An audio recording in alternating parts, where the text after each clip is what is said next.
I think that the prospective honors student is someone that's, I think above all, is curious. They by no means have all the answers or have it figured out, but it's just someone, I think, that is willing to explore some big questions. So obviously when I was looking at different schools to go to, I toured several different campuses, and I would say that the Andrews Honors Program by far stood out to me the most of the other programs that I looked at, because I was interested in that, a little bit more rigorous, challenging program with the also added ability to have hands-on research opportunities along with that. What I've liked most about the honors program is this sense of community. It's so easy to make friends in this program because you see the same people in almost like every class that you're in. And I also love the emphasis on learning. Honors is all about learning. It's not about who is the smartest or who is the brightest, but it's if you actually enjoy learning. I did want to have a deeper connection with my general education studies.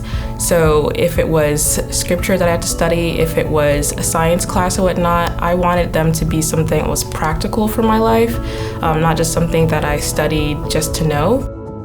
So I think of honors at Andrews as having three component parts. It's got the set of classes that you take in place of regular general education breadth courses.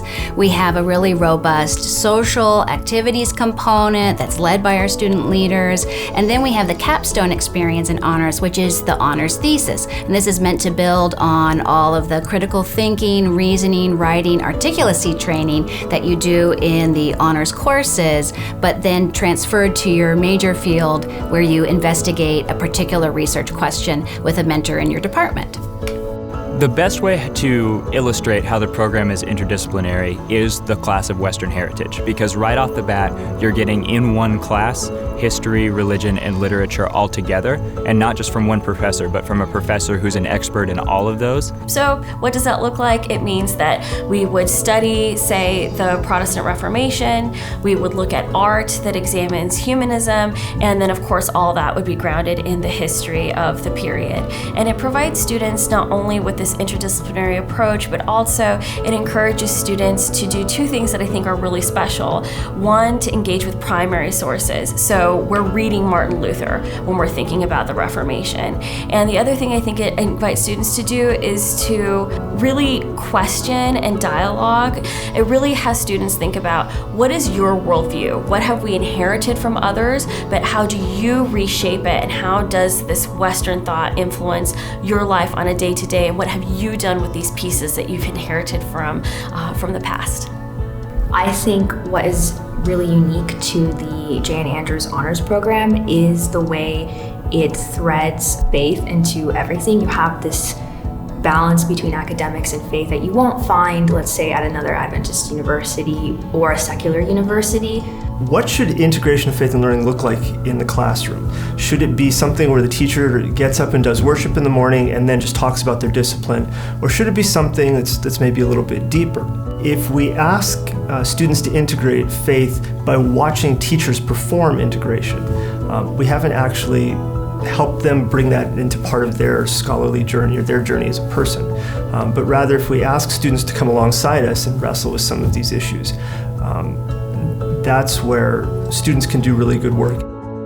Because Andrews University stresses the importance of research for its faculty to be conducting, this makes it possible for undergraduates to work with world-renowned scholars in their field to do research.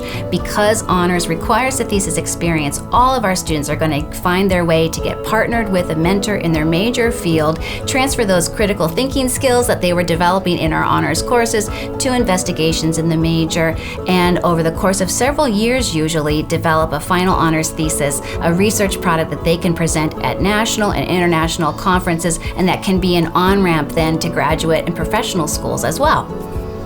One thing that I really appreciate about the honors program is that the honors office is always open to us students to go and hang out and study. Oftentimes we have food. The honors office is always open. They always have like tea. We often have a lot of snacks, which is great. And so it's just a very welcoming atmosphere, so people pop in and just say hi. We can always just go chat with friends in the office. We go to Chicago all the time to watch the orchestra, the ballet, the theater, to go watch Shakespeare.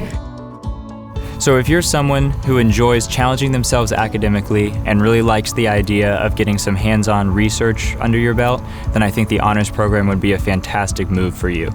I myself am a product of the honors program here at Andrews, and if this sounds like an environment that you want to learn and grow in, please reach out. I'd be happy to answer more questions. We'd love to have you join the honors program at Andrews University.